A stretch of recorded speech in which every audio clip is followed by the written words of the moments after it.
August 29th, 1526, high noon on a Hungarian plain near a town called Mohács. The sun is merciless, the kind of heat that makes armour feel like an oven, that turns sweat into salt crusts on your face, that makes you wonder if you'll die from exhaustion before a blade ever finds you. King Louis II of Hungary sits on his warhorse, 20 years old, staring across an open field at the largest army he's ever seen in his life, 70,000 men. Let me say that again so you understand the scale. 70,000 Ottoman soldiers stretching across the horizon like a human wall. Their battle line runs for nearly 2 miles. From where Louis sits, he can barely see where it ends. Janissaries in white caps, standing in perfect blocks, their matchlock firearms resting on wooden stands. Behind them, rows of bronze cannons, massive guns that took months to drag across mountains and rivers just to be here, just for this moment. And on the flanks, 20,000 Sipahi cavalry, waiting in formations so precise, it looks like a parade ground, not a battlefield. This is Sultan Suleiman's army, the most powerful military machine in the world. Professional, disciplined, unstoppable. And Louis, he has 25,000 men. Do the math. That's nearly 3-1 odds. But it's worse than that because Louis doesn't have professional soldiers. He's got noblemen's cavalry, Croatian mercenaries who haven't been paid in weeks, peasant levies who've barely held a weapon before today. His kingdom is bankrupt. His allies abandoned him. His reinforcements never came. The men around him know they're about to die. You can see it in their faces, the way they grip their weapons just a little too tight. The way they keep glancing back toward the marshes behind them, calculating if they could run, if they could make it. Some of them are praying. Others have gone quiet in that way. Men do when they've accepted what's coming. Archbishop Paul Tamori, who commands the Hungarian forces, sits on his horse beside the king. He's a Franciscan monk who traded his prayer beads for a sword years ago, and he's fought the Ottomans before. He knows their tactics. He knows what those cannons will do when they open fire. He knows that in about an hour, most of the men he's looking at right now will be dead. He tried to convince Louis to retreat, to fall back to the capital at Buda, to use Hungary's rivers and fortresses to slow the Ottomans down, to buy time for help that might eventually come from somewhere in Christian Europe. But Louis said no. And here's the thing, I'm not sure he was wrong, because what choice does a king really have when his kingdom is already dying? When your treasury is empty, your nobles are fighting each other. When the man who was supposed to bring 40,000 reinforcements just didn't show up. When retreating without a fight means watching the Ottomans burn your homeland village by village while you hide behind walls. So Louis made a choice. He would meet them here in the open, face to face. It's a choice that's about to cost him everything. But before we watch what happens next, and I promise you, we're going to walk through this battle step by step because this story matters, I need to ask you something.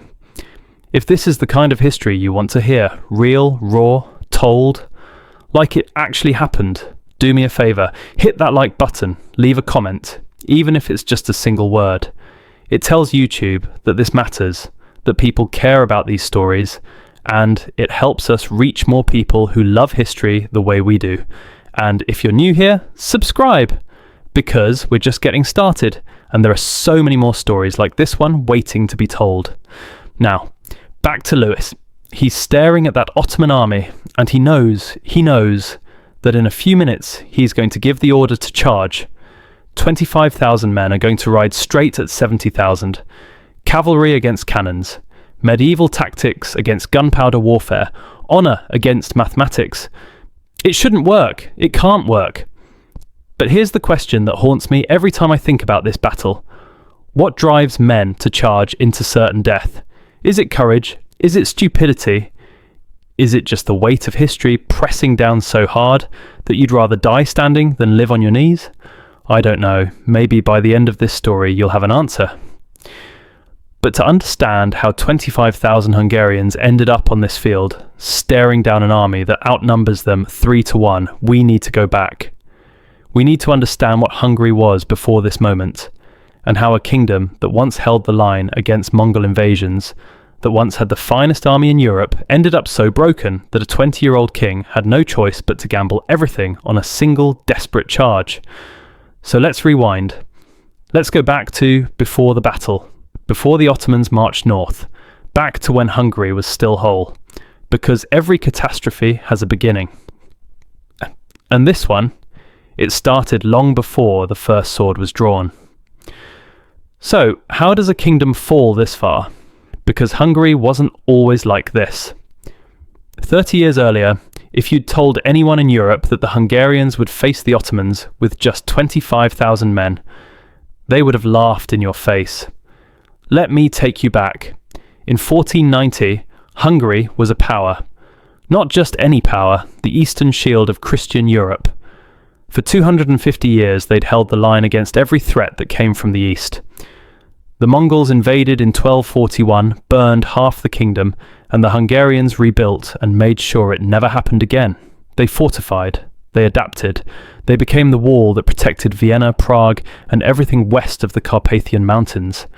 And, under King Matthias Corvinus, who ruled until 1490, Hungary had something most kingdoms could only dream of: the Black Army.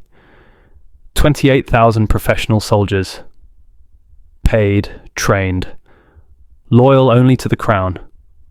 They used pike formations, they had artillery. They were decades ahead of their time. Matthias used them to conquer chunks of Austria, Bohemia, and even occupied Vienna for a while. When Matthias died, Hungary was respected, feared even. But here's the problem with building something great: it only takes one generation to destroy it. Matthias had no legitimate heir, so the throne went to Vladislaus II, a weak Bohemian king that the Hungarian nobles thought they could control. And they were right. Vladislaus didn't want to fight anyone, he just wanted to keep the peace and keep his crown. The nobles called him King OK because he agreed to everything they asked. And what did they ask for? Lower taxes, more power for themselves. And here's the killer: they disbanded the Black Army. Too expensive, they said. Why pay for professional soldiers when we have our own private armies? So Hungary's military spine was ripped out. And the money that could have rebuilt it? The nobles hoarded it. They fought each other over land, titles, and influence while the kingdom rotted from within. By 1516, when Vladislaus died, and his 10-year-old son Louis became king, Hungary was already dying. The treasury was empty. The nobles were more interested in their own power than the kingdom's survival. There was no army, no unity, no plan. And that 10-year-old boy, he inherited a kingdom that was bleeding out. Louis II grew up fast. He had to. By the time he was 20, the age he is right now, sitting on that field at Mohács, he'd spent a decade trying to hold together a kingdom that didn't want to be held together. His nobles ignored him. His treasury couldn't pay for anything. Every time he tried to raise taxes to build an army, the magnates blocked him. He married Mary of Austria when he was 16. It was a political marriage designed to secure an alliance with the Habsburg Empire. The Habsburgs were supposed to help Hungary if the Ottomans invaded. That was the deal. Spoiler, they didn't. When Louis sent desperate letters to his brother-in-law, Archduke Ferdinand of Austria, begging for troops, Ferdinand sent excuses. He was busy. The Holy Roman Empire was dealing with the Protestant Reformation. France and Spain were at war. Italy was a mess. Everyone had problems.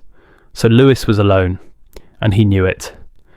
The worst part? He wasn't a bad king. He was intelligent.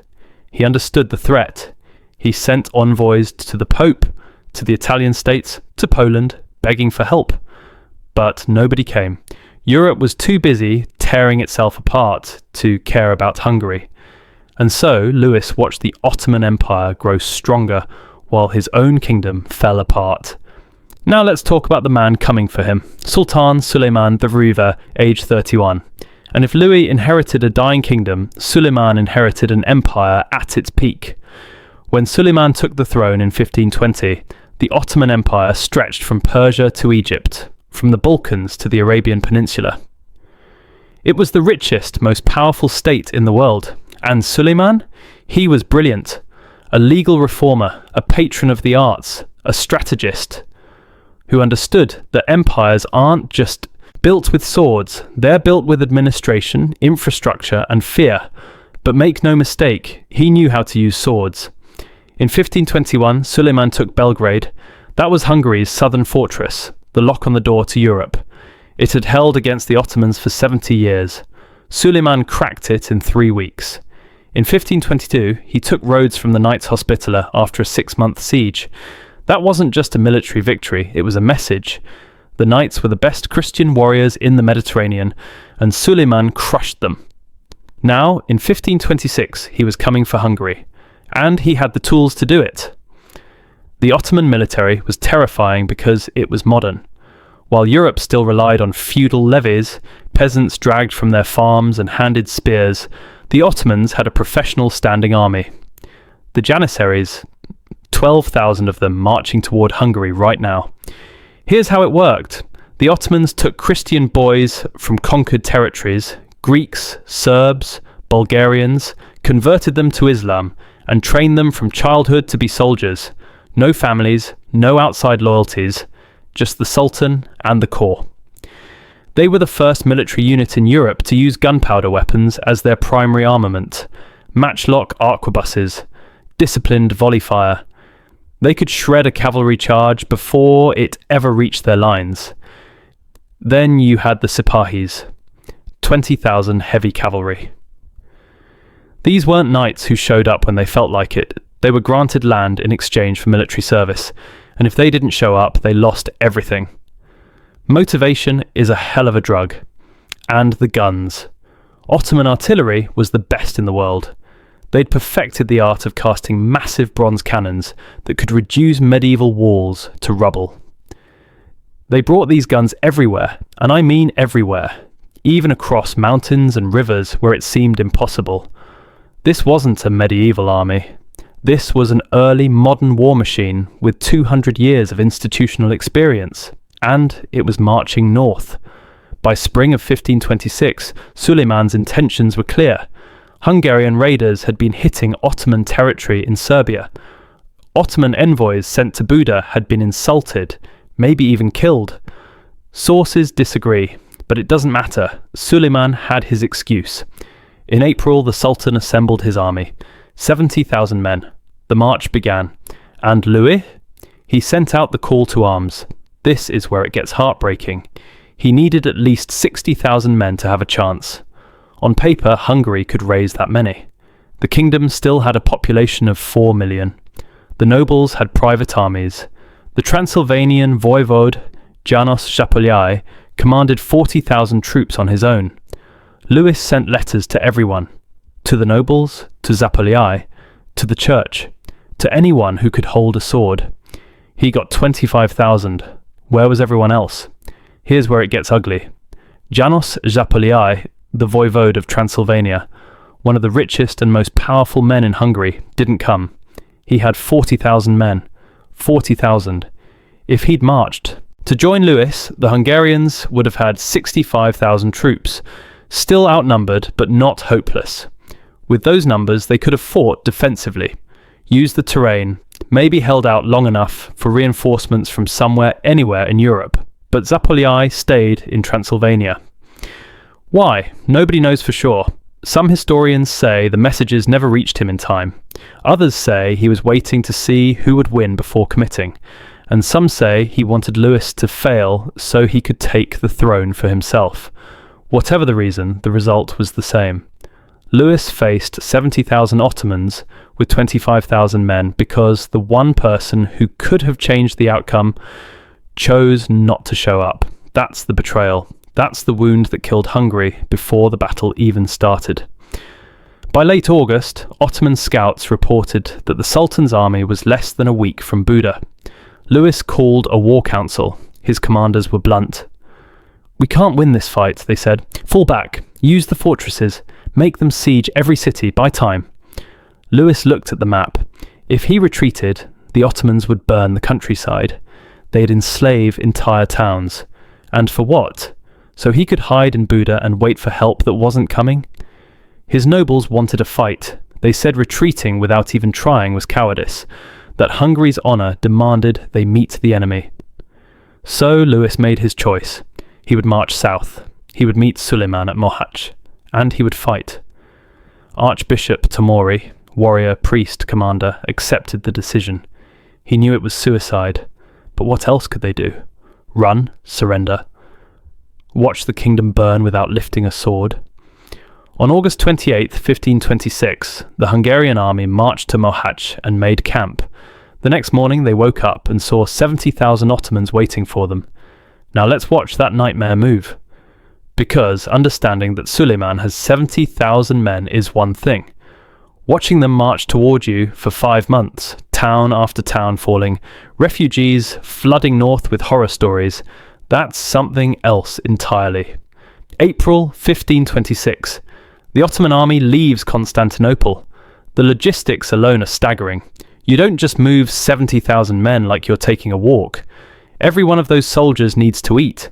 They need water, they need ammunition, replacement weapons, medical supplies, and somewhere to sleep that won't kill them from disease before they even reach the enemy. Suleiman's supply trains stretched for miles. Thousands of wagons carrying grain, gunpowder, and cannon shot. Herds of livestock driven along to be slaughtered for food. Engineers with pontoon bridges to cross rivers. Sappers with tools to dig trenches. This wasn't a raid. This was the entire Ottoman state on the move. And leading it wasn't some distant figurehead. Suleiman rode at the front. The Sultan himself wearing his campaign armour, visible to every soldier. That's how you keep 70,000 men disciplined on a march that would take 4 months through hostile territory. Next. To him rode Ibrahim Pasha, the Grand Vizier. Ibrahim was Greek by birth, taken as a slave, rose through the ranks to become Suleiman's closest friend and most trusted commander. He had helped take Belgrade, he had helped take Rhodes. Now he was coming for Hungary. The march route went north through Ottoman Bulgaria, then northwest into Serbia, following the Danube Valley toward Hungary. It was the same route every Ottoman invasion had taken. The road was worn smooth by armies. By early May they crossed into Serbian territory. Towns that had resisted were still smouldering from the Belgrade campaign 5 years earlier. The Ottomans didn't need to burn much this time. The locals knew what happened to people who resisted. But Hungary was different. These were enemy towns. And Suleiman wanted to send a message. June 1526. The Ottoman vanguard reached Petrovaradin, a fortress town on the Danube in southern Hungary. The garrison refused to surrender. Big mistake. Ottoman artillery set up and pounded the walls for 3 days. When the walls breached, Janissaries poured through. The garrison was slaughtered. The civilians, men, women, children were rounded up. Some were killed on the spot. Others were chained and marched south to be sold in Ottoman slave markets. Next came Ilok. Same story. The town resisted, the Ottomans broke through, and the population was erased. Then Essek. Each town that fell sent thousands of refugees fleeing north toward Buda, and those refugees brought stories of Ottoman efficiency, stories of towns burned so completely that nothing remained but ash and bones, stories of children taken, women enslaved, men beheaded, and their heads piled in pyramids as warnings. The psychological effect was devastating. Panic spread faster than the Ottoman army itself. Here's what made it worse. The Ottomans weren't rushing. They moved carefully, methodically, destroying every strong point between them and Buda. They didn't leave threats behind them. Every fortress that could have been used to cut their supply lines was taken or burned. This wasn't a reckless invasion. This was a chess player clearing the board one piece at a time. And every day, Hungarian scouts rode back to Buda with the same report. They're still coming, they're closer, and they're bigger than we thought. Louis, sitting in Buda, was getting desperate messages from the southern counties. Local nobles begging for help, peasants abandoning their farms and fleeing north, small garrisons evacuating fortresses because they didn't have the men to hold them. And what could Louis do? He didn't have an army yet. He was still waiting for the nobles to bring their troops. Still waiting for Szapolyai. Still waiting for someone, anyone in Europe to send help. The Pope sent a letter of encouragement. That's it. A letter. the Holy Roman Emperor, sent his regrets. He was dealing with Martin Luther and the Protestant princes. Couldn't spare the men. Poland sent nothing. Venice, which had fought the Ottomans for decades, sent nothing. Hungary was alone. By mid-July, Suleiman's army was 80 miles from Buda, close enough that you could see the smoke from burning villages on the horizon. Louis called another war council. The nobles who'd actually shown up, and let's be clear, plenty didn't, argued about what to do. Some wanted to defend Buda. Others wanted to meet the Ottomans in open battle before they reached the capital. Archbishop Tamori was the only one being realistic. "Wherever we fight," he said, "we're outnumbered 3-1. Our only advantage is picking ground that limits their numbers." So they looked at the maps. The terrain south of Buda was mostly flat plains, bad for defence, good for the Ottomans' cavalry and artillery. But there was a spot near the town of Mohács where the ground was more restricted. Marshes on one side, hills on the other. Not perfect, but better than nothing. "We make our stand there," Louis decided. "We don't let them reach Buda without a fight." Tamori nodded. He knew it was suicide, but at least it was a plan. Late July. The Hungarian army began assembling at Mohács. Let me tell you who actually showed up. The royal household cavalry.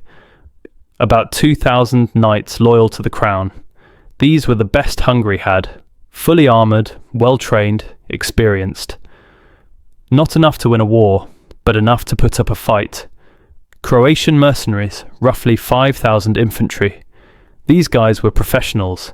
They'd fought in Italy, in the Balkans, against the Venetians and the Ottomans. They were tough, disciplined, and very expensive. Louis had scraped together enough money to hire them for one battle. After this, the money ran out. Czech and Polish cavalry, another 3,000 duns. Some of them were volunteers who came because they knew if Hungary fell, they were next. Hungarian noble levies, about 10,000. This was the backbone of the army, but here's the problem. They weren't professional soldiers.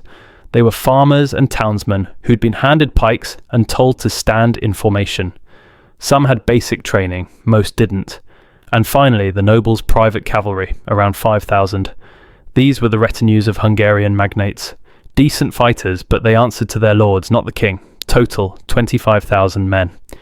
They set up camp near Mohács and waited. August 1526. The Ottomans were 3 days away. You could feel it in the camp, the tension. Soldiers checking their weapons obsessively, sharpening blades that were already sharp. Priests moving through the camp hearing confessions because everyone knew what was coming. Some men deserted, not many, but enough that Louis had to post guards to stop people from slipping away in the night. You can't really blame them. If you're a peasant levy who got dragged from your farm and handed a spear, and you hear that 70,000 Ottomans with cannons are coming, yeah, running sounds pretty reasonable. But most stayed. Why? Some stayed out of loyalty. Some out of fear. Desertion was punishable by death. Some because they genuinely believed God wouldn't let Christian Europe fall. And some stayed because they'd seen what the Ottomans did to towns that didn't resist. If Hungary was going to burn, they'd rather die with a sword in their hand than in chains. August 27th.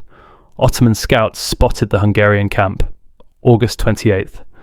The main Ottoman army arrived and took up position across the plain from the Hungarians. That's when Louis and his men got their first real look at what they were facing. 70,000 men doesn't sound real until you see it. The Ottoman line stretched farther than you could see clearly. Standards and banners rippling in the wind, as far as the eye could track. The Janissaries in the centre, their white caps visible even at a distance. The cannons being wheeled into position, dozens of them, bronze barrels gleaming in the sun. The Sipahi cavalry on the flanks, so many horsemen that the ground seemed to shimmer with movement. And in the rear, on a hill overlooking the field, a silk pavilion. Gold trim. Ottoman banners. That's where Suleiman was, watching, waiting. Louis sat on his horse, staring at that army, and knew, absolutely knew, that tomorrow most of the men behind him would be dead. But there was no turning back now. Tamori rode down the Hungarian line one last time, checking positions, giving orders, making sure everyone understood the plan. And the plan was simple. Charge hard, charge fast, try to break through the centre before the Ottoman artillery could tear them apart, and pray that God was on their side. That night, the Hungarian camp was quiet. Men wrote letters they knew would never be sent. They prayed. They stared at the fires burning in the Ottoman camp across the field, and wondered if they'd see another sunset. Louis didn't sleep. He sat in his tent staring at a map that didn't matter anymore, because tomorrow there would be no strategy, just violence. August 29th, 1526. Dawn broke over Mohács, and both armies prepared for what came next, the night of August 28th, 1526. You know that feeling the night before something terrible is about to happen? When your body knows before your mind fully accepts it. That's what the Hungarian camp felt like. No one slept. Soldiers sat around campfires, but they weren't laughing or singing like armies usually do before battle. They were quiet. Some sharpened weapons that didn't need sharpening. Others just stared into the flames. A few wrote letters home they'd never get to send. The priests were busy, really busy. Men lined up for confession like they were waiting for bread during a famine. Some of these priests heard 200 confessions that night. What do you confess when you know you're about to die? Your whole life, probably. Every sin, every regret, everything you wish you'd done differently. One priest later wrote that he'd never heard so many men cry. In the command tent, Louis sat with his senior commanders around a table covered in maps that didn't matter anymore. Everyone knew the plan. Everyone knew it probably wouldn't work. But they went through it anyway because that's what commanders do. They pretend there's still control when there isn't. János Szapolyai, not to be confused with his brother János, who didn't show up, was there. He commanded part of the Hungarian cavalry. He was 60 years old, a veteran of a dozen battles. He'd fought the Ottomans before and survived. He didn't think he'd survive this one. "We charge at noon," Tamori said, pointing at the map. "Before their artillery can soften us up, we hit the centre hard, concentrate everything on breaking through the Janissaries. If we can collapse their line before the flanks react, we might force a retreat." Might! That word hung in the air. "And if we don't break through?" one of the commanders asked. Tamori looked at him. "Then we die." No one had a response to that. Louis spoke up. He was the youngest person in that tent by 15 years, but he was still the king. "I'll lead the first charge." Every head turned. "Your Majesty, you can't..." George started. "I can and I will," Louis cut him off. "If I ask these men to ride into that, I ride with them. That's not negotiable." Tamori studied the young king's face. He saw determination there, but also something else. Fear, maybe. Or just the weight of knowing that in 12 hours he'd probably be dead. "Very well," Tamori said, "but you stay with the household guard. If the line breaks, they pull you out." Louis nodded, though both men knew that if the line broke, there'd be nowhere to pull him to. The meeting ended. The commanders left to check on their units one last time. Louis stayed in the tent alone. Across the field, in the Ottoman camp, the mood was completely different. The Janissaries sat in their neat rows, cleaning their arquebuses with the kind of calm that comes from absolute confidence. They'd done this before. They'd done this at Belgrade, at Rhodes, at a dozen other battles. They knew the routine. Tomorrow, they'd form up. The enemy would charge. They'd fire in volleys, and the enemy would die. Then they'd go home with plunder and glory. Suleiman's tent was massive, a silk pavilion that housed not just the Sultan, but his war council, his maps, his scribes recording everything for history. Ibrahim Pasha reviewed the battle plan one more time, but there wasn't much to review. The Hungarians were outnumbered and outgunned. This wasn't going to be a battle, it was going to be an execution. "They'll charge," Ibrahim said. "Probably at the centre. They have to. Waiting just gives our cannons more time." Suleiman nodded. He was sitting on cushions, drinking coffee, completely relaxed. "Let them charge. The Janissaries will hold. When they're committed, the Sipahis collapse the flanks. Standard. Standard! That's how confident he was. This was just another day at work. But let's go back to the Hungarian side. Because this is where it gets human.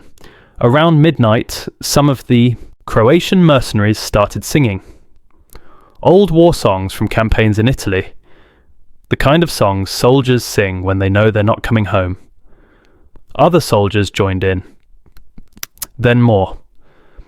Within an hour, half the camp was singing. Not loud, not triumphant, soft, almost like a prayer set to music. Louis heard it from his tent. He stepped outside and just listened. His bodyguard stood nearby, watching the king watch his army. "They're good men," Louis said quietly. "Yes, your majesty. Most of them are going to die tomorrow because I made a choice." His guard didn't respond. What could he say? Louis stood there for a long time, listening to 25,000 men sing their way toward death. Dawn, August 29th. The sun came up hot and merciless. By 7 a.m. it was already scorching, soldiers strapped on armour. Cavalry checked their horses' shoes and saddles. Infantry tested pike formations one last time. Archers counted arrows they probably wouldn't get to use. Ottoman guns outranged bows by 100 yards. Tamori held a mass for the entire army. Thousands of men knelt in the dirt while he blessed them and asked God to give them strength. He didn't ask for victory, he asked for courage. "We stand today not just for Hungary," he said, his voice carrying across the field. "We stand for every Christian soul west of here. If we break, the Ottomans take Buda, then Vienna, then Italy. Every village, every church, every family, this is the line, and we hold it." Men crossed themselves, some wept, others shouted prayers, and then it was time to form up. By 10 a.m, both armies were in position. The Ottomans moved with machine precision. Janissaries in the centre in 8 deep ranks, their arquebuses resting on forked stands. Behind them, the artillery, I'm talking about 200 cannons of various sizes, from small field guns to massive siege bombards that took 40 oxen to move. On the flanks, the Sipahi cavalry formed up in perfect lines, 10,000 on each side. The Hungarian formation was simpler. Heavy cavalry in the centre, about 12,000 horsemen, including Louis and the household guard. Croatian infantry behind them as a reserve. Light cavalry on the flanks. That was it. That was the plan. Tamori rode down the line one last time, looking at faces. Young faces mostly. Farm boys who'd never been in a real battle, merchants' sons who joined because their fathers made them, nobles' retainers who had no choice. They were terrified, you could see it, but they were still there. 11 a.m. The heat was unbearable now. Men were already sweating through their armour, and the battle hadn't even started. Louis sat on his war horse at the front of the Hungarian line. His household cavalry surrounded him. 100 of Hungary's best knights, their job to keep the king alive no matter what. He could see the Ottoman line clearly now. The white caps of the Janissaries, the bronze barrels of the cannons, the sheer size of the army facing him. For a moment, just one moment, he thought about calling it off, about ordering a retreat, about trying to make it back to Buda and figuring something else out. But where would they go? The Ottomans would follow. Buda couldn't hold against this army, and retreating without fighting meant 25,000 men rode south for nothing, and Hungary's last shred of honour died without a sword being drawn. So Louis didn't give the order to retreat. He drew his sword instead. Noon. The horns sounded. 25,000 Hungarian soldiers began to move forward, slowly at first, walking their horses, keeping formation, then faster, trotting. The ground started to shake, and then the order came. Charge! The distance between the two armies was roughly 600 yards. At a full gallop, a warhorse covers that in about 90 seconds. That's how long the Hungarian cavalry had to live. 12,000 horsemen thundered across the plain in 3 waves. Louis and the household guard in the first wave, the tip of the spear. Behind them, the Hungarian and Croatian heavy cavalry. And in the third wave, the lighter cavalry units meant to exploit any breakthrough. The sound was deafening. Thousands of hooves pounding the earth. Men screaming war cries to push down the fear. Metal clanking. Horses snorting. For those 90 seconds, it must have felt like the whole world was shaking. From the Ottoman side, it looked like a wall of steel and horseflesh rolling toward them. And then Suleiman gave the signal. The Ottoman guns opened fire. If you've never heard artillery in person, you can't imagine it. It's not just loud, it's a physical force that hits your chest, rattles your teeth, makes your ears ring for hours. Now multiply that by 200 cannons firing within seconds of each other. The sound was apocalyptic. Smoke erupted across the Ottoman line, thick, black, choking clouds that rolled forward and swallowed the battlefield. For a moment, you couldn't see anything. Just smoke and noise and the screaming of horses. When the smoke cleared enough to see, the first wave of Hungarian cavalry was gone. Not retreated, gone. Cannonballs don't just kill one man. A 20-pound iron ball travelling at high speed will go through a horse, through the rider, through the horse behind them, and keep going. One shot can take down 6, 7, 8 men in a line, and the Ottomans had fired 200 of them. The plain was suddenly covered in bodies. Dead horses, dead men, wounded men screaming, trying to crawl with shattered legs, horses running wild with no riders. The charge didn't stop, but it broke apart. Units losing formation, riders swerving to avoid the carnage, the perfect line turning into a chaotic mass. The second volley hit 20 seconds later, more cannon fire, and now the Janissaries joined in. 12,000 arquebuses fired in rippling volleys. The Janissaries fought in rotating ranks, front rank fires, kneels, reloads, while the second rank steps forward and fires. It created a continuous stream of bullets. Hungarian knights fell like wheat before a scythe. Armour that could stop a sword or an arrow meant nothing against lead balls fired at close range. Men were punched backward off their horses. Horses collapsed mid-stride, throwing riders who were then trampled by the men behind them. But some made it through. Louis was still alive. His household guard had formed a wedge around him, and somehow, luck, God, whatever you want to call it, they made it through the gunfire. Maybe 60 of the original 100 were still mounted. The rest were dead or dying on the plain behind them. They hit the Janissary line at full speed. The impact was brutal. Horses crashed into men. Lances punched through bodies. For a few seconds, it was pure chaos. Close-quarters butchery with swords, axes, and desperation. The Janissaries didn't break. These weren't peasant levies who panicked at the first contact. These were professionals who trained for this exact situation. They absorbed the charge, gave ground slowly, and fought back with scimitars and daggers when the Hungarians got too close to shoot. Louis was in the middle of it. Contemporary accounts, mostly from people who survived and saw him, say he fought well. Better than anyone expected from a 20-year-old king who'd spent more time in council chambers than on battlefields. He killed at least 2 Janissaries, maybe more. But he was surrounded, and his guard was dying. 300 yards to the south, the Croatian mercenaries hit the Ottoman line. These guys were experienced. They knew you don't charge straight into guns. You break formation, spread out, make yourself a harder target. They came in fast and scattered, and some of them actually made it through the Janissary volleys.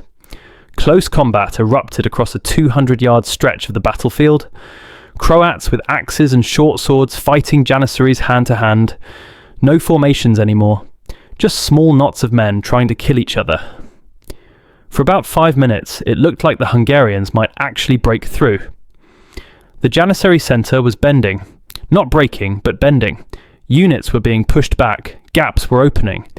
If the Hungarians could exploit it, if they could pour more men through and hit the Ottoman artillery before it reloaded, maybe they could turn this around. Archbishop Tamori saw it.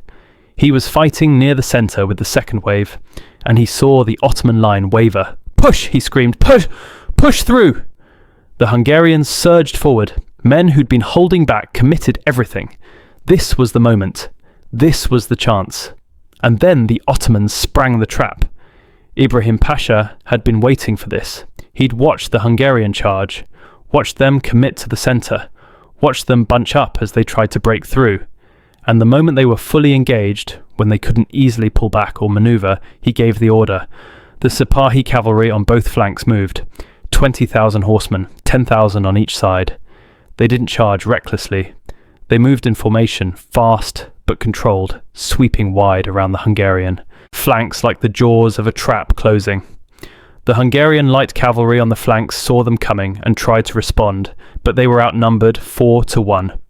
The Ottomans smashed into them and went right through. Some Hungarians fought, most ran, and then the Sipahis turned inward and hit the main Hungarian force from both sides at once. That's when everything fell apart.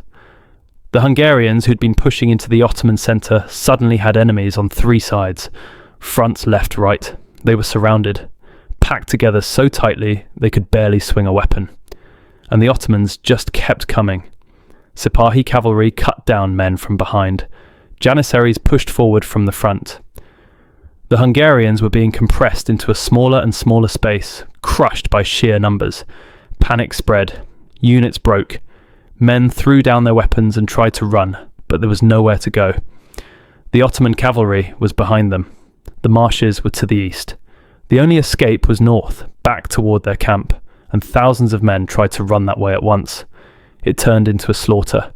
Ottoman cavalry doesn't chase randomly. They're trained for this. They ride down fleeing enemies systematically, cutting them down from behind. A man running on foot can't outrun a horse. A man in armour definitely can't. The plain became a killing field. Hungarians running, tripping, begging for mercy that didn't come. Sipahis cutting them down like they were harvesting crops. Some men tried to surrender. Most were killed anyway. The Ottomans had orders to break Hungary completely, and you don't do that by taking prisoners. Back in the centre, Louis was still fighting. His household guard was down to maybe 20 men. They were completely surrounded, taking wounds from every direction. One of his commanders, sources don't agree on who, grabbed Louis' horse by the bridle. "We have to go, now." Louis looked around, looked at the men dying for him, looked at the battle they were losing. "No, a king doesn't..." "You're no use to Hungary dead," the commander shouted. "Ride!" 2 of the guards physically pushed Louis's horse toward the edge of the melee. They cut a path through the Janissaries. Those guards died doing it, and suddenly Louis was out of the immediate fighting. He looked back once, saw Tamori still in the thick of it, surrounded by Ottomans, swinging his sword like a man who knew he was already dead. Then Louis turned and rode. Let's pause there for a second and talk about what just happened. The battle started at noon. By 12:15 p.m. the Hungarian first wave was destroyed. By 12:30 the flanks had collapsed. By 1 p.m, 60 minutes after it started, the battle was effectively over. 60 minutes. That's how long it took for the Ottoman military machine to annihilate a Hungarian army that had taken months to assemble. This wasn't incompetence on the Hungarian side. They fought hard. They fought bravely. Some of them fought brilliantly. But bravery doesn't stop cannonballs. Courage doesn't win when you're outnumbered 3-1. 3-1 by professional soldiers with better weapons and better tactics. The Hungarians had gambled everything on one desperate charge, and it failed. By 1:30 p.m, the fighting was mostly over. What remained wasn't a battle, it was a manhunt. Ottoman cavalry spread across the plain, hunting down survivors. Small groups of Hungarians tried to make a stand here and there. They were surrounded and killed. Some men made it to the marshes and tried to hide. Ottoman soldiers went in after them. The Hungarian camp to the north was overrun, supply wagons looted, tents burned. Anyone who'd stayed behind, servants, cooks, wounded soldiers, was killed or captured. Archbishop Paltamori died sometime around 1 p.m. He was last seen fighting off 6 Janissaries at once. His body was found later, cut down, but still gripping his sword. János Szapolyai, the 60-year-old veteran commander, died leading a countercharge to try to buy time for others to escape. He took 40 men against 400 Ottomans. None of them survived. 5 bishops were killed, 2 archbishops, 28 barons and counts. Most of Hungary's military and political leadership dead in a single afternoon. By 2 p.m, the field at Mohács was silent, except for the moaning of the wounded. 20,000 Hungarian soldiers were dead or dying. Another 3,000 were captured. Out of 25,000 men, maybe 2,000 escaped. Ottoman casualties, around 2,000 dead. Most of those from the initial charge when the Hungarians broke through the first line. Suleiman walked the battlefield afterward. He saw the piles of dead, saw the Hungarian banners trampled into the mud, saw the complete and total annihilation of the army that had dared to face him. He ordered the dead buried in mass graves, and then he ordered his army to rest and prepare to march on Buda. But we're not done yet. Because somewhere in that chaos, during the retreat, King Louis II was still alive. He'd made it out of the main battle with maybe a dozen of his guards. They were riding hard toward the north, toward the Danube, trying to put distance between themselves and the Ottoman cavalry hunting for survivors. But the marshlands were treacherous, and Louis was about to learn that sometimes escaping the battle doesn't mean escaping death. Louis was bleeding, not badly, a cut on his arm from a Janissaries blade during the fighting, but enough that it soaked through his sleeve and made his grip on the reins slippery. He was riding hard. Maybe a dozen men were still with him, what remained of his household guard. Behind them, maybe a mile back, Ottoman cavalry were hunting stragglers. You could hear the screams when they caught someone. They'd been riding north for about 30 minutes when they hit the marshlands. The area around Mohács has wetlands, streams, bogs, patches of soft ground that look solid until your horse steps on them. In dry summers you can cross them. But it had rained the week before. The ground was soft, treacherous. Louis's horse was exhausted. They all were. These animals had carried armoured men into battle through gunfire and chaos, and now they were being pushed to keep running. Horses have limits. They reached a stream. Not a big one, maybe 15 feet across. Knee-deep water, the kind of stream you'd barely notice if you were on foot. "We cross here," one of the guards said. "Keep moving." The first few riders made it across. Their horses splashed through, scrambled up the far bank, no problem. Louis went next. His horse stepped into the water, took 2 steps, 3, and then its front leg went into a hole. The horse stumbled, hard, tried to recover, but the ground was too soft, the footing too uncertain. It pitched forward. Louis had maybe half a second to react. He tried to pull the reins, tried to shift his weight back, but he was exhausted, and his hands were slippery with blood and sweat. He went over the horse's head. He hit the water face first. The stream was shallow, maybe 2 feet deep where he landed, but he was wearing full plate armour, a Hungarian king's ceremonial battle armour. Beautiful craftsmanship, gilded edges, probably weighed 60 pounds. He tried to push himself up, got his head above water, gasped for air. But the current, it wasn't strong, just steady, pushed against him, and the armour was dragging him down. His guards saw it happen. 2 of them jumped off their horses and ran into the water trying to reach him. But they were 20 feet away, and the stream bed was uneven, and they were wearing armour too. Louis got one arm under him, pushed up. His head came out of the water again. "Your Majesty!" One of the guards was almost there, but Louis's other arm slipped. His face went under. He tried to stand, couldn't get his legs under him. The armour was too heavy, the ground too soft. He came up one more time, coughed, tried to breathe, but got water instead. And then he went under and didn't come back up. The guards reached him maybe 10 seconds later, pulled him out of the water, turned him over, tried to get the water out of his lungs. But it was too late. King Louis II of Hungary, who had ruled for 16 years, who had tried desperately to save a dying kingdom, who had led 25,000 men into battle against impossible odds, drowned in 2 feet of water in a stream that doesn't even have a name.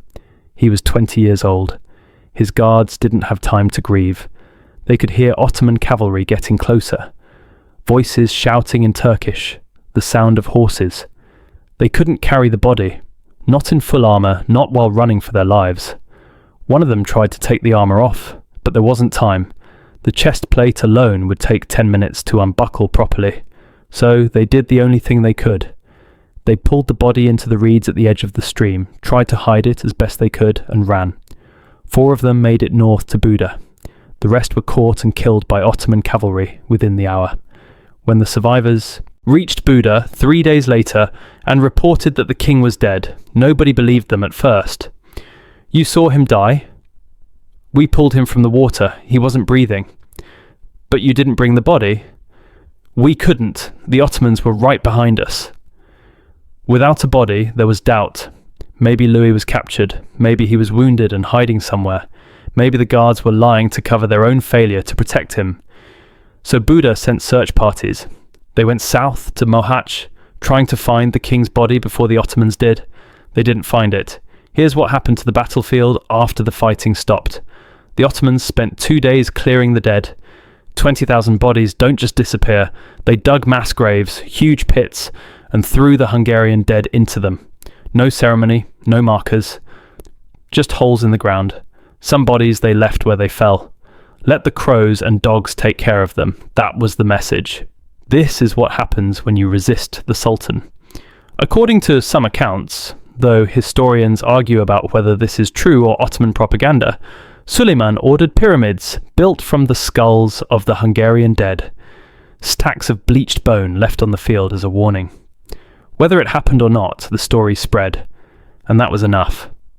But they didn't find Louis's body either. They were looking for it. A king's corpse would be a powerful trophy. But the stream where he died was off the main battlefield, and his guards had hidden him well. So Louis lay in the marsh, undiscovered, while his kingdom fell apart. It took 6 weeks to find him. In early October, a local peasant was fishing in one of the streams near Mohács and found a body caught in the reeds. It had been in the water for over a month, badly decomposed, bloated. The face was unrecognizable, but it was wearing expensive armor. The peasant reported it. A local priest came to look. They pulled the body out, and that's when they found the seal, the royal seal of Hungary, still on a chain around the neck. It was Louis. They brought the body back to Buda in a plain wooden coffin. By then, Suleiman had already come and gone. We'll get to that in a moment. And the city was in chaos. No king, no government, no army. They buried Louis II in Székesfehérvár, where Hungarian kings had been crowned and buried for 500 years. But there was no grand funeral, no state ceremony, just a quick burial because the kingdom had bigger problems. His wife, Mary of Austria, wasn't even there. She'd fled to Vienna when the Ottomans approached Buda. She'd get the news weeks later that her husband had drowned in a marsh. She never remarried, lived another 30 years as a widow. So that's how King Louis II died. Not in glorious combat, not leading a final charge, not even killed by an enemy. He drowned running away. And I don't say that to diminish him. I say it because that's the truth, and the truth matters. History isn't always heroic. Sometimes kings die in ditches. Sometimes the last thing you see isn't a battlefield or a throne room, but muddy water and reeds. Louis tried. He really did. He tried to hold together a kingdom that was already broken. He tried to stand against an empire that was unstoppable. And when the moment came, he rode into battle with his men even though he knew it was suicide. But trying doesn't change the outcome. Hungary lost its king in a marsh, and without a king, without an heir, without an army, the kingdom was finished. And Suleiman, he marched on Buda like he was taking a morning walk. September the 2nd, 1526, 4 days after the battle. Suleiman's army began moving north toward Buda. There was nothing to stop them. The Hungarian army was destroyed. The king was dead, though nobody knew it yet. The survivors from Mohács had scattered. Some made it to Buda and reported the disaster. Others fled to their home estates. A few just disappeared into the countryside, threw away their weapons, and tried to forget they'd ever been soldiers. Buda got the news on August 31st. A rider came in, half dead from exhaustion, and told the city council what had happened. The army is gone. Most of the nobility is dead. We don't know where the king is. Panic set in immediately. The city had maybe 2,000 soldiers, garrison troops, city guards, nothing that could stand against 70,000 Ottomans. The walls were decent, but not strong enough to hold against the artillery that had just shredded the Hungarian army. The council met, argued. Some wanted to defend the city, others wanted to evacuate immediately. "Where do we go?" someone asked. "Anywhere but here." The decision was made. Buda would be abandoned. Over the next 3 days, the city emptied out. Nobles packed their valuables and fled north or west toward Austria. Merchants loaded wagons with whatever they could carry. Common people just ran. No wagons, no plan, just away from the Ottomans. The royal palace was stripped. Tapestries, gold plate, furniture, anything valuable that could be moved was taken. What couldn't be moved was hidden or destroyed, so the Ottomans wouldn't get it. By the time Suleiman's vanguard reached the outskirts of Buda on September 10th, the city was half empty. The gates were wide open, no resistance. The Ottomans walked in. Suleiman entered Buda on September 11th. He didn't ride in like a conqueror, he walked, calmly, surrounded by Janissaries, with Ibrahim Pasha at his side, inspecting his new acquisition like a man touring a house he'd just bought. The royal palace sat on a hill overlooking the Danube. It was beautiful, Gothic architecture, Sultan Suleiman, soaring towers, centuries of Hungarian history embedded in the stones. Suleiman walked through the empty halls, his footsteps echoing. He found the throne room. The throne of Saint Stephen, the symbol of Hungarian kingship for over 500 years, was still there. They hadn't been able to move it in time. Suleiman sat down on it. Let that image settle in your mind for a second. The Ottoman Sultan, the most powerful man in the world, sitting on the throne of Hungary. No Hungarian king, no army, no resistance. He stayed there for maybe 10 minutes, long enough for everyone with him to see it, long enough for the message to be clear. Then he stood up and got back to work. The occupation lasted 2 weeks. Ottoman soldiers went through the city systematically. They looted what was left, took anything valuable, coins, jewellery, weapons, food stores. The cathedral was stripped of its gold and silver. Churches were converted into mosques, at least temporarily. But here's the interesting part. Suleiman didn't burn the city. He didn't massacre the population that had stayed behind. He didn't destroy Buda. Why? Because Suleiman wasn't just a conqueror, he was a strategist, and he understood something that a lot of conquerors throughout history didn't. Occupation is expensive. Let me explain. Suleiman had just marched an army of 70,000 men from Constantinople to Hungary. That's roughly 800 miles. It took 5 months. The logistical cost was enormous. Feeding that many men, moving supplies, maintaining equipment. And now, if he wanted to hold Hungary permanently, he'd have to do it again. Every year, forever. Because the Ottomans didn't have railroads or trucks, they had horses and wagons. Moving an army that far, that often, would drain the imperial treasury. And for what? Hungary wasn't rich anymore. The kingdom was bankrupt. There was no plunder worth the cost of permanent occupation. Plus, Vienna was 150 miles north of Buda.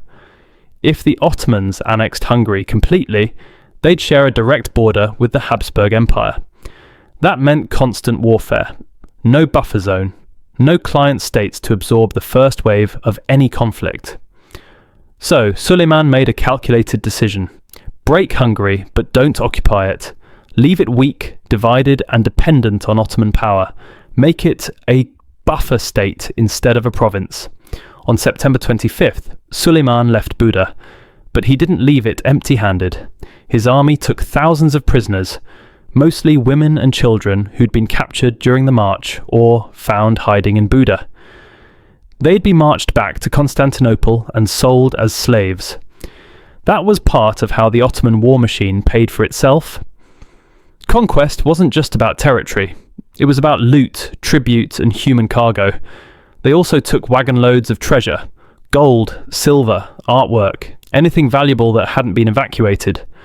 The royal treasury was emptied, libraries were raided, rare books and manuscripts taken back to Constantinople, and they left Buda in ruins, not destroyed but gutted, a shell of what it had been. The march back south was slower. The army was loaded down with plunder and prisoners, but it was also unopposed. There was no Hungarian army to harass them, no ambushes, no resistance. By November, Suleiman was back in Constantinople. He held a triumph, a victory parade through the capital. Prisoners were displayed, treasure was shown. Off. The Sultan had conquered Hungary, sat on their throne, and come home richer and more powerful than ever. The Ottoman court celebrated. Poets wrote verses about the great victory at Mohács. Historians began recording it as one of Suleiman's greatest achievements. And they were right. Mohács wasn't just a battle. It was the end of an independent Hungary. But back in Hungary, chaos reigned. King Louis was dead. They'd found the body by now. No heir, no clear successor. And two men immediately claimed the throne. First, János Szapolyai. Remember him? The guy who didn't show up to Mohács with his 40,000 troops. Yeah, him. He claimed the throne, arguing that he had the support of the Hungarian nobility. And he wasn't entirely wrong. A lot of Hungarian nobles backed him because he was Hungarian, and because he promised to negotiate with the Ottomans rather than keep fighting them. Second, Archduke Ferdinand of Austria. He claimed the throne through marriage. He was married to Louis' sister. And he had the backing of the Habsburg Empire, which meant money and military support. So now Hungary had two kings, both claiming legitimacy, neither strong enough to unite the kingdom. Civil war was inevitable. And here's the darkest part. Szapolyai went to Suleiman for help. That's right. A Hungarian claimant to the Hungarian throne asked the Ottoman Sultan, the man who'd just destroyed a Hungarian army and occupied Buda, for military support against his rival. Suleiman agreed. Why wouldn't he? A divided Hungary was exactly what he wanted. He recognised Szapolyai as the legitimate king and promised to back him with Ottoman troops if Ferdinand tried to take the throne by force, which meant Hungary was now an Ottoman client state, technically independent, but really just a puppet. Ferdinand, backed by Austria, controlled the western parts of Hungary. Szapolyai, backed by the Ottomans, controlled the central and eastern parts. And the southern third, the area around Mohács, was under direct Ottoman control. Hungary was partitioned, and it would stay that way for over 150 years. So let's take stock of what just happened. August 29th, 1526. Hungary loses 20,000 soldiers, and most of its leadership in 90 minutes. September 11th, the Ottoman Sultan sits on the Hungarian throne. October, the king's body is found in a marsh. November, two rival kings claim the throne and Hungary descends into civil war. One battle, one afternoon, and an entire kingdom ceased to exist. That's Mohács. But we're not done yet, because we need to talk about what this meant, not just for Hungary, but for Europe, what this battle set in motion, why it still matters 500 years later, and why, when Hungarians today talk about a complete disaster, they still say, more was lost at Mohács. Here's what most people miss about Mohács. The battle itself was brutal, yes. 20,000 dead in 90 minutes. A king drowned in a marsh. A capital occupied. But that's not why Mohács matters. Mohács matters because of what came after. Let's jump ahead 3 years, 1529. Suleiman is back, and this time he's not stopping at Hungary. He assembled another army, this one even bigger than before, some sources say 120,000 men, and marched north in the spring. The target, Vienna, the capital of the Habsburg Empire, the gateway to Germany, Italy, and the rest of Western Europe. Why now? Because Hungary was no longer a barrier, it was a highway. Remember, before Mohács, Hungary was the shield. Any Ottoman invasion of Europe had to go through Hungarian fortresses, Hungarian armies, Hungarian territory, where every mile was contested. After Mohács, the Ottomans could march through Hungary like they owned it, because technically they did. Szapolyai was their puppet. The fortresses were either destroyed or garrisoned by Ottoman troops. There was no organised resistance. So in 1529, Suleiman's army walked through Hungary in a fraction of the time it had taken in 1526. No sieges, no battles, they just marched. By late September, 120,000 Ottoman soldiers were outside the walls of Vienna. Now, Vienna didn't fall. The Habsburgs had learned from Hungary's mistake. They reinforced the walls, brought in professional soldiers, stockpiled food and ammunition. And critically, the Ottoman siege started too late in the year. By October, the weather turned. Rain, cold. the kind of conditions that make siege warfare nearly impossible. Suleiman tried for 3 weeks, lost thousands of men to disease and combat, and finally withdrew in mid-October. But here's the point, he got there. An Ottoman army besieged the capital of the Holy Roman Empire. That had never happened before Mohács, and it happened because Hungary was gone. Vienna survived, but it was a close thing. Close enough that the Habsburgs spent the next century fortifying Central Europe, building the defensive networks that would eventually stop Ottoman expansion. But that's a century of warfare, occupation and death that wouldn't have happened if Hungary had held at Mohács. Let's go back to Hungary itself, because the human cost didn't end when the battle did. Between 1526 and 1541, that's 15 years, Hungary was in constant civil war. Szapolyai and Ferdinand fought for control. Their armies burned villages, conscripted peasants, looted towns. Whichever side you supported, you lost. And the Ottomans, they watched and waited. Every time one side looked like it was winning, the Ottomans intervened to keep the balance. They didn't want Hungary united. They wanted it weak. In 1541, Szapolyai died. His infant son was declared king, but an infant can't rule. So Suleiman came back again, and this time he annexed central Hungary directly. Buda became an Ottoman provincial capital. The region was formally integrated into the empire. Hungary was now split 3 ways: Ottoman Hungary in the centre and south, Habsburg Hungary in the west, and Transylvania in the east, technically independent, but really just another Ottoman puppet state. This partition lasted until 1699. That's 173 years. Let's talk numbers. Because the battle at Mohács killed 20,000 men in one day, but the wars that followed killed hundreds of thousands over generations. Ottoman raids into Habsburg territory were constant. Every summer, irregular cavalry, Akıncı raiders, would sweep into western Hungary, Austria, and even into southern Germany. They'd burn villages, take slaves, and disappear before any army could respond. The Habsburgs did the same thing in reverse, Christian raiders hitting Ottoman Hungary. The civilians caught in the middle, they just died, or fled, or were enslaved. The population of Hungary in 1526 was roughly 4 million. By 1600, it was under 3 million. Some of that was disease and famine, war brings both, but a lot of it was direct violence and enslavement. Entire towns were depopulated. Farmland turned back into wilderness because there was nobody left to work it. Mohács didn't just kill an army, it killed a country. And here's the part that's hard to quantify, but maybe the most important. What Mohács did to the Hungarian psyche.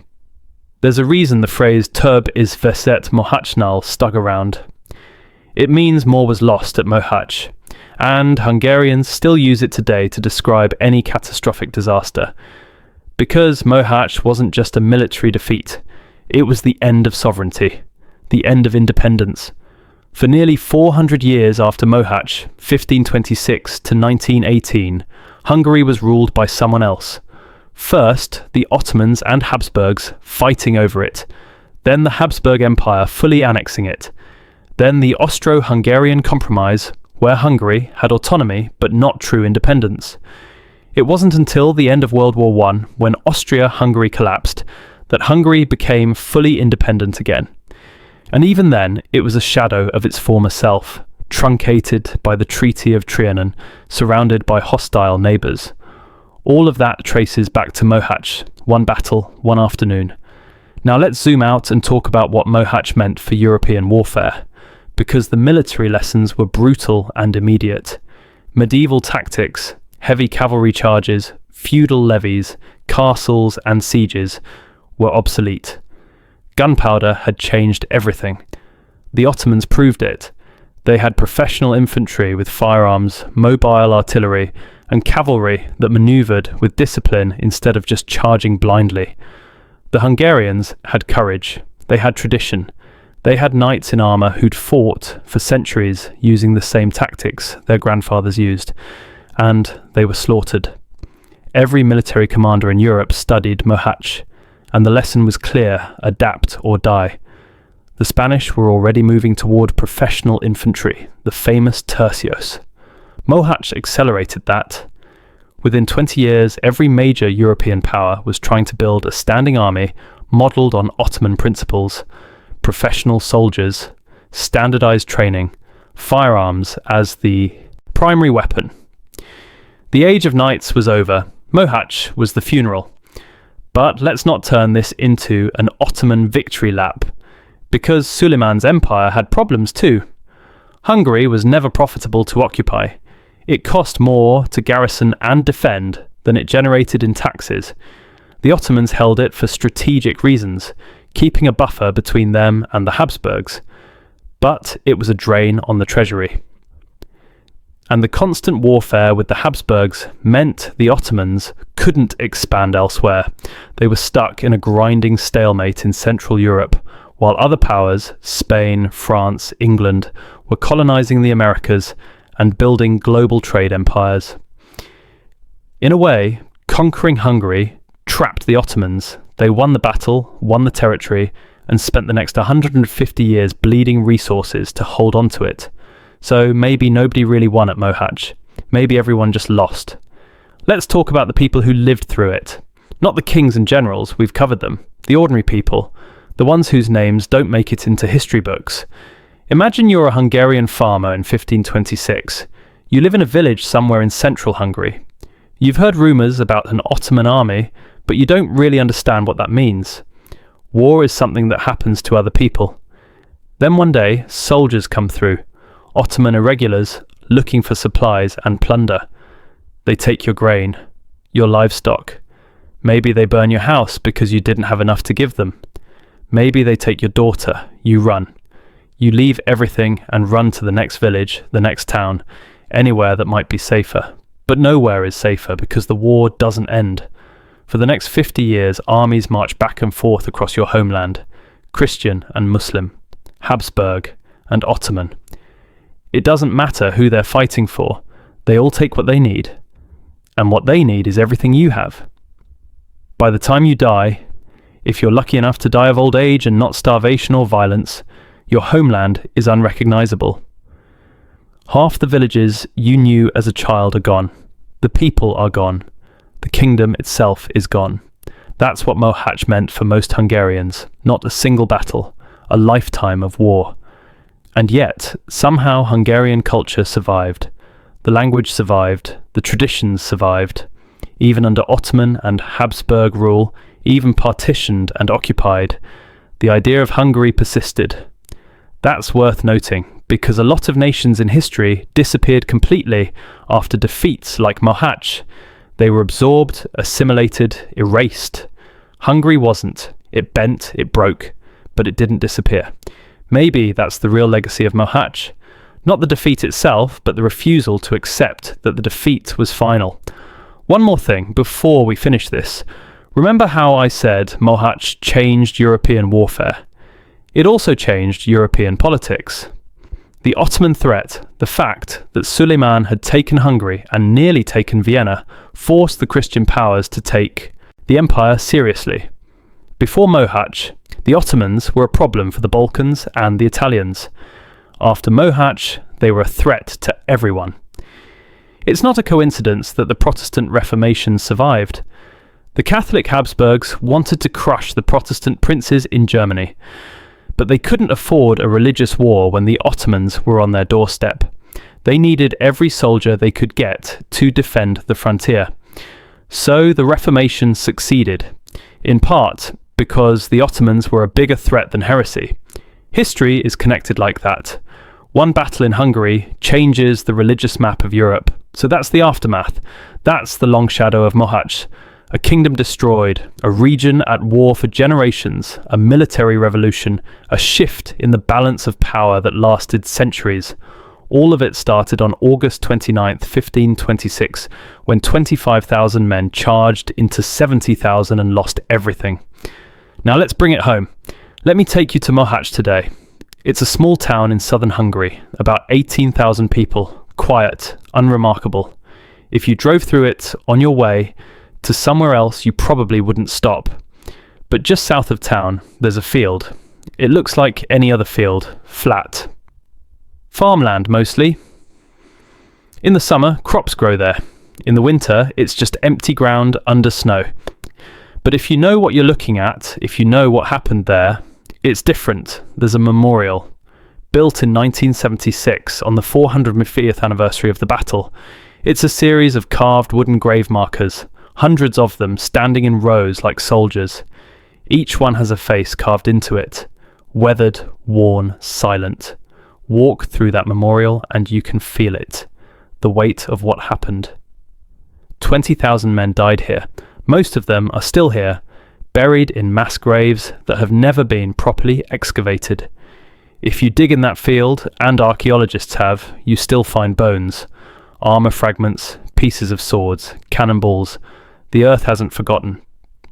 Every year, on August 29th, there's a commemoration, not a big one. A few hundred people, mostly locals. Some historians, veterans organisations. They lay wreaths, say prayers, stand in silence for a few minutes, and then they go home. Because what else can you do? You can't change what happened. You can't bring back the dead. You can only remember and try to learn something. So what do we learn from Mohács? Let's start with the obvious. Don't fight a battle you can't win. Louis knew the odds. Tamori knew the odds. Every commander in that camp knew they were outnumbered 3-1 by a professional army with better weapons and better tactics. And they fought anyway. Why? Pride? Duty? Desperation? Maybe all three. But here's the hard truth. Bravery doesn't change math. Courage doesn't stop cannonballs. Sometimes the right decision is to retreat, regroup, and live to fight another day. Louis didn't do that. He gambled everything on one battle. And he lost everything. That's not heroism, that's bad leadership. Now, I know that's harsh, and yes, Louis was in an impossible situation. But impossible situations don't give you permission to make stupid decisions. If anything, they require better decisions.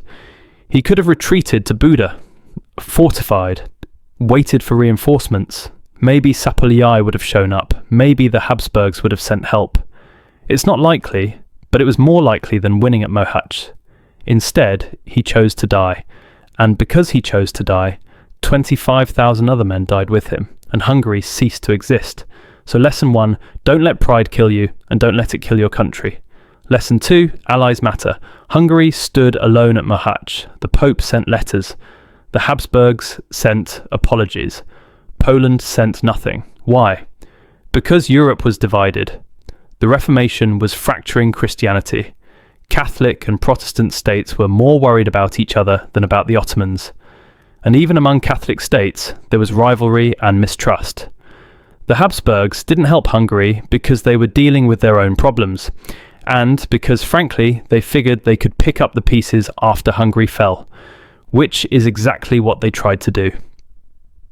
If Europe had united, if Austria, Poland, and the Italian states had sent troops to reinforce Hungary, Mohács might have been different. Not an easy victory, but maybe a fighting chance. But they didn't unite. And by the time they realised the Ottoman threat was real, when Suleiman showed up at Vienna 3 years later, it was too late.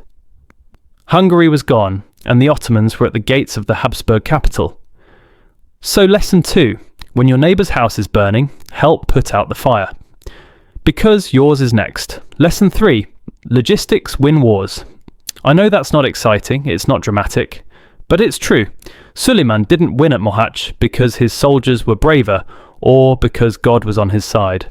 He won because his empire had the infrastructure to move 70,000 men across 800 miles, keep them fed and armed, and bring them to battle in fighting condition. That's not luck. That's organisation. That's planning. That's decades of refining a military system until it runs like a machine. Hungary didn't have that. Hungary had feudal levies. Farmers pulled away from their fields, given a spear, told to march. No standardised training, no unified command structure, no supply system that could support a long campaign. The Ottomans had all of that, and that's why they won. Modern militaries understand this.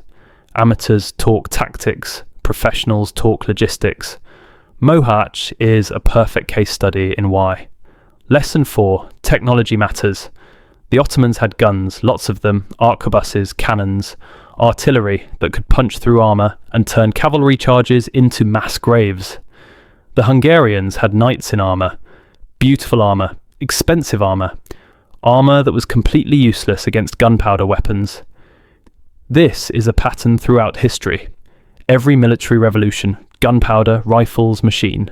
Guns, tanks, airplanes, drones creates a gap between those who adapt and those who don't. And the ones who don't adapt die. Hungary clung to medieval tactics because that's what had worked for centuries. But the world had changed and they hadn't. The Ottomans knew this. They'd invested heavily in gunpowder technology. They'd built a professional corps of infantry trained to use firearms. They'd adapted. Hungary hadn't, and it cost them everything. So lesson 4, adapt or die.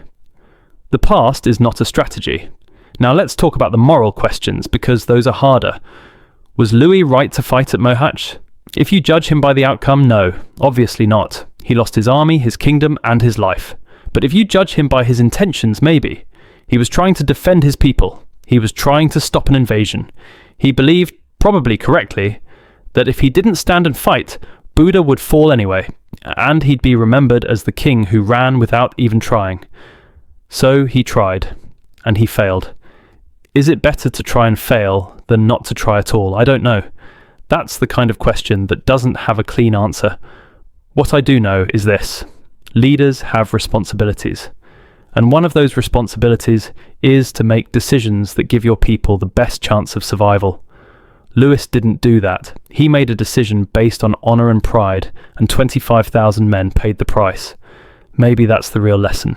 Leadership isn't about you. It's not about your legacy or your honour or how you'll be remembered. It's about the people who depend on you. And sometimes doing the right thing for them means swallowing your pride and making the hard choice. Louis didn't do that, and Hungary died. Let's bring it back to the present. Why does Mohács still matter 498 years later? Because the questions it raises are timeless. When do you fight and when do you retreat? When do you stand on principle and when do you compromise? How do you lead when every option is bad? What do you do when your allies abandon you? How do you face impossible odds? These aren't just historical questions, they're human questions, political questions, strategic questions, and we still don't have perfect answers. But here's what we do have. The example, the story, the memory of what happened when a small nation stood against an empire and lost everything. Mohács is a warning about hubris, about isolation, about clinging to the past, about making decisions based on what you want to be true instead of what actually is true. It's also a tragedy, about good men dying for bad decisions, about a king who tried his best and failed, about a kingdom that ran out of time, and maybe it's also a lesson in resilience, because Hungary survived, not intact, not independent for a long time, but it survived. The language survived, the culture survived, the people survived, and eventually, centuries later, the nation was reborn. That's worth something. Walk through that memorial south of Mohács again. Look at those wooden faces carved into the markers. Each one represents someone who died there. They had names, families, hopes. They didn't want to die in a field in southern Hungary fighting a battle they couldn't win. But they did, because their king asked them to, because their commanders ordered them to, because they believed it mattered. Did it matter? I don't know. The kingdom fell anyway. The Ottomans occupied Buda anyway. Everything they fought to prevent happened. But maybe the fact that they fought, that they stood when they could have run, maybe that matters too. Not because it changed the outcome, but because it said something about who they were. Or maybe it didn't matter at all. Maybe they just died and the world moved on, and 500 years later we're still arguing about whether it meant something. That's history. It doesn't give you clean answers. It gives you stories, and you decide what they mean. So here's my answer. For what it's worth, Mohács matters because it's true. It happened. 25,000 men rode into a field, and most of them never came home. A king drowned in a marsh, a kingdom fell, and the consequences rippled out for centuries. You can learn from it, you can mourn it, you can analyze it, but you can't ignore it. Because somewhere, right now, a leader is making a decision that could save or destroy their nation. A general is planning a battle that might be unwinnable. A soldier is preparing to fight for a cause that might already be lost. And maybe, just maybe, if they know what happened at Mohács, they'll make a different choice, a better choice. Or maybe they'll make the same mistakes, because humans keep making the same mistakes. That's history too. The field at Mohács is still there. The bones are still there. The memory is still there. And 498 years later, we're still trying to figure out what it all means. Maybe that's the point. Maybe the questions are more important than the answers. So let me ask you this. If you were King Louis, standing in that camp the night before the battle, knowing the odds, knowing the risks, what would you have done? Would you have fought? Would you have retreated? Would you have tried to negotiate? Would you have done something completely different? Drop your answer in the comments. I really want to know what you think. Because this isn't just about 1526. It's about leadership, about impossible choices, about what you do when there are no good options. And if this story made you think, if it taught you something or moved you or made you see history differently, hit that like button. Share this with someone who needs to hear it. Subscribe so you don't miss the next one. Because these stories matter. These lessons matter. And the only way we learn from history is by actually knowing what happened. Thanks for listening. See you in the next one.